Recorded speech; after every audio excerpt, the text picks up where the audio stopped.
She put a fake quote in the yearbook under my name, a quote I never said, never approved, and wouldn't have said in a million years when I confronted her about it. She told me it was just too much work to get real quotes from real students. And then, as a parting shot, she told me that if I didn't like it, I didn't need to worry. I wouldn't be in the yearbook again anyway. She did not know who she was talking to. This is a story about a quiet, non-confrontational high school kid who believed in honesty, got lied about in print, and then spent the next 2 years of his life making one yearbook. Advisor, absolutely miserable. One club photo at a time. No shouting, or drama. Just an extremely committed approach to extracurricular photography. Hit that like button, subscribe if you're new, and let me tell you about the most patient high school revenge you've ever heard. Our school had an unusual yearbook distribution schedule. Most schools hand out yearbooks near the end of the year they cover. Ours came out midsummer, timed to include end-of-year events in order to qualify for state and regional awards, which meant that everyone received their yearbook during summer break and brought it back to school in the fall for signatures. For seniors, this was a particular injustice. They were already gone by the time the book arrived, and they never got the signature experience that everyone else took for granted. We all understood this was a bad system and complained about it accordingly. For me, my sophomore year, it created a different problem entirely. I forgot to submit my order form, so I didn't see my sophomore yearbook until the first week of junior year, when friends started handing me their copies to sign. I flipped through a few of them, enjoying the photos and the general archaeology of a year ago. And then I found it. A picture of me at the talent show playing piano, and under it, a quote I had never said.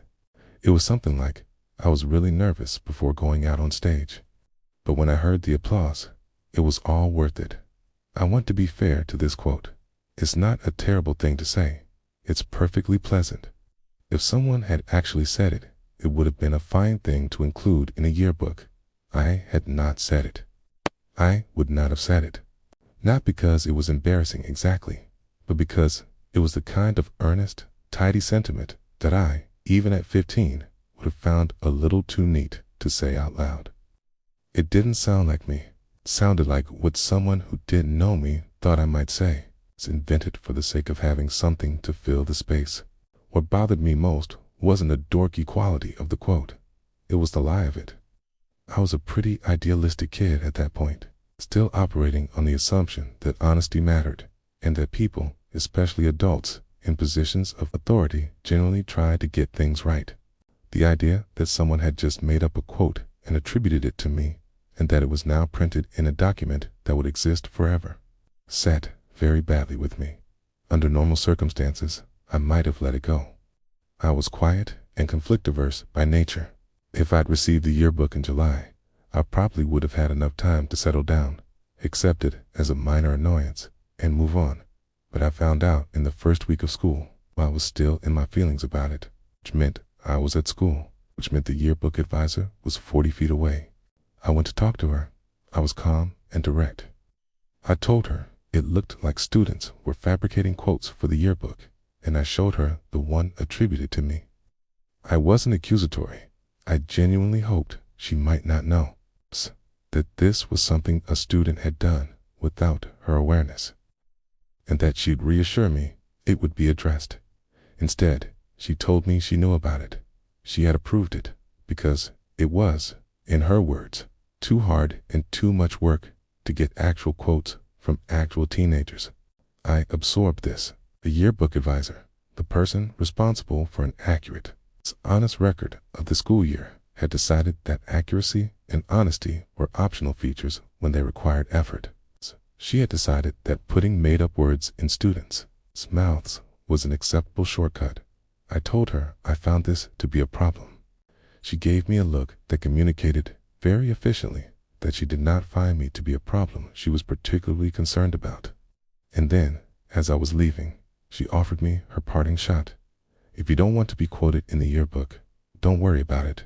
You won't be in it. The door closed behind me. I stood in the hallway and thought about what she had just said.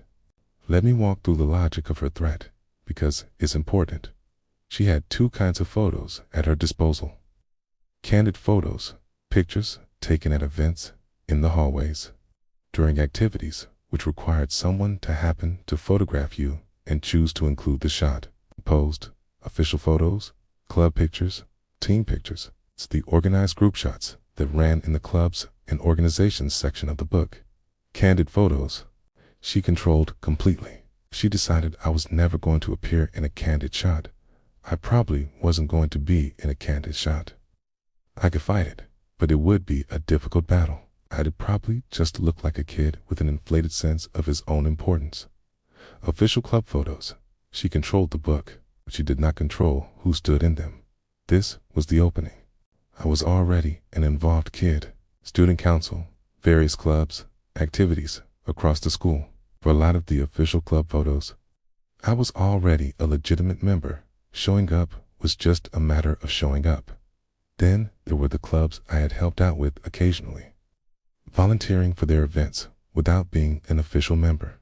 Some of those advisors were happy to include me. Some members thought the whole situation was hilarious and were delighted to accommodate. And then there were the clubs whose advisors simply didn't take attendance before the photographer arrived, and whose members knew what I was doing and found it funny enough to make room for me in the lineup. I want to be clear, I was not crashing clubs secretly. People knew I was there. Members let me in. Advisors who cared asked, and I explained. Usually they either knew the situation or thought it was funny enough not to mind. This was a consensual, community-supported endeavor. I sat in dozens of club photos over the next 2 years. Chess club, environmental club, academic competitions, groups I was deeply involved in, and groups I had met approximately twice. Every time the yearbook photographer showed up for an official group shot, I tried to be in it. Here's the part I still think about with the most satisfaction. Every time I made my way to a club photo, I made a point of doing it visibly.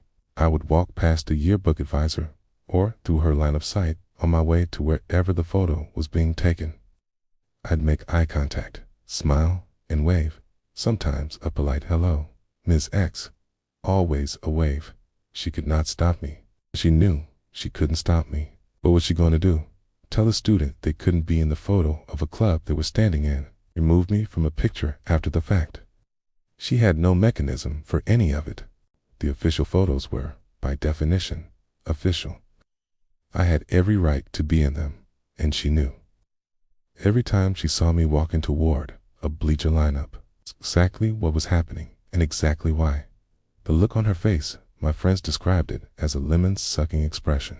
And that's exactly right. Was not the look of someone with leverage. It was the look of someone watching a situation they created play out in a direction they couldn't reverse. I waved every time. I was always very polite. When the yearbooks came out those 2 years, I was in them, not in candids. She had made good on that part. No hallway shots, no event photos. My candid presence was effectively erased, exactly as promised.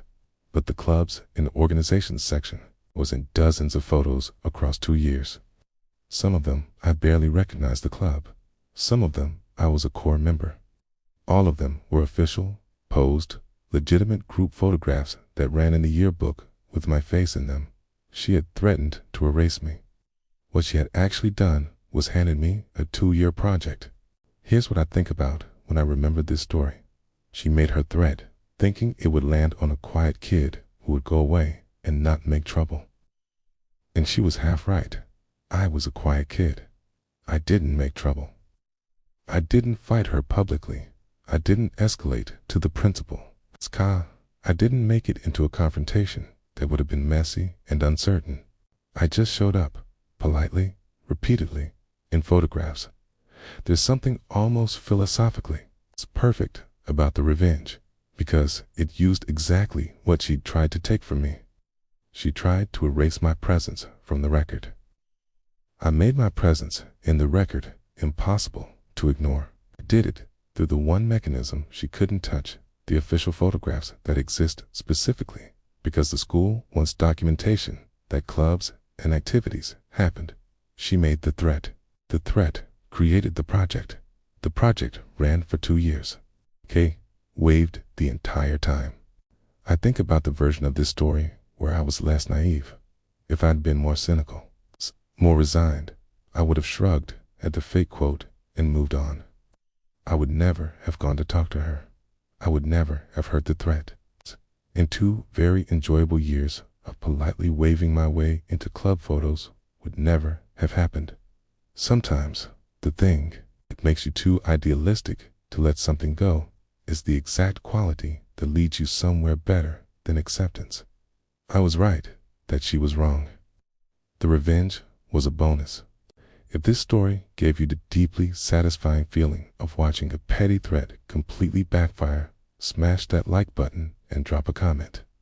What's the most creative way you've ever responded to someone using authority against you unfairly? I want every story, and if you want more tales of quiet kids doing extraordinarily patient things, subscribe. New story every week. See you in the next one.